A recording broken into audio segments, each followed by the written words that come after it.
मुख्यमंत्री योगी आदित्यनाथ ने गुरुवार को पर्यटन विभाग की समीक्षा बैठक की। बैठक में पर्यटन को सांस्कृतिक पुनर्जागरण, रोजगार सृजन और वैश्विक पहचान से जोड़ने पर जोर दिया गया। बैठक में पर्यटन नीति 2022 में संशोधन, ज्ञान भारतम मिशन और नए पर्यटन सर्किटों के विकास की भी समीक्षा की गई। एक रिपोर्ट देखिए। विरासत के साथ विकास के लक्ष्य को साकार करने में लगी योगी सरकार यूपी में पर्यटन क्षेत्रों के विकास के लिए मिशन मोड में काम कर रही है। इसी कड़ी में गुरुवार को सीएम योगी ने लखनऊ में पर्यटन विभाग की समीक्षा बैठक की है, जिसमें यूपी पर्यटन नीति में बदलाव से लेकर पर्यटन को सांस्कृतिक पुनर्जागरण, रोजगार सृजन और वैश्विक पहचान से जोड़कर आगे बढ़ाने पर चर्चा हुई। सीएम योगी ने गुरुवार को 4 जून को पर्यटन विभाग की समीक्षा बैठक की। इस दौरान सीएम योगी ने कहा कि यूपी सिर्फ आस्था और धार्मिक पर्यटन का केंद्र नहीं है, ये भारत की सांस्कृतिक चेतना, आध्यात्मिक परंपरा और ज्ञान विरासत का प्रदेश है।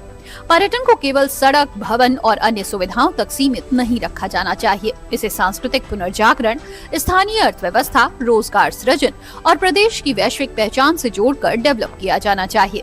बैठक में भारतीय ज्ञान परंपरा के संरक्षण से जुड़े ज्ञान भारतम मिशन की भी समीक्षा की गई। सीएम योगी ने पर्यटन नीति 2022 में प्रस्तावित संशोधनों की समीक्षा की। नीम करोली बाबा सर्किट और बुंदेलखंड फोर्ट सर्किट विकसित करने पर चर्चा हुई। इस महत्वपूर्ण बैठक का मुख्य उद्देश्य राज्य में पर्यटन को सिर्फ बुनियादी ढांचे तक सीमित न रखकर इसे सांस्कृतिक पुनर्जागरण, बड़े पैमाने पर रोजगार सृजन और वैश्विक पहचान से जोड़ना है।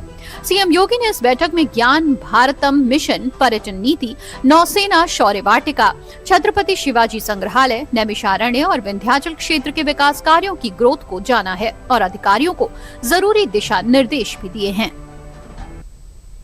और साथ ही प्रदेश में पर्यटन को बढ़ावा देने के साथ निवेशकों को प्रोत्साहन देने के लिए उत्तर प्रदेश पर्यटन नीति 2022 में संशोधन किए जाएंगे। मुख्यमंत्री ने गुरुवार को पर्यटन विभाग की समीक्षा बैठक में इसके प्रस्ताव पर सहमति जता दी है। नीम करोली बाबा सर्किट और बुंदेलखंड फोर्ट सर्किट के रूप में नए क्षेत्रों के विकास किए जाएंगे। साथ ही परंपरा, विरासत अनुभव केंद्र, कृषि पर्यटन तथा वाइन यार्ड पर्यटन आदि पहलों की शुरू करने को भी बढ़ावा दिया जाएगा। मुख्यमंत्री ने कहा कि पर्यटन नीति ऐसी हो जो निवेश आकर्षित करे, साथ ही रोजगार बढ़ाए, पर्यटकों को विशिष्ट अनुभव भी प्रदान करे। मुख्यमंत्री ने निर्देश दिए कि आगरा में निर्माणाधीन छत्रपति शिवाजी महाराज संग्रहालय में छत्रपति शिवाजी महाराज के जीवन, प्रदेश की धार्मिक सांस्कृतिक विरासत आदि को भी प्रमुखता से प्रदर्शित किया जाए।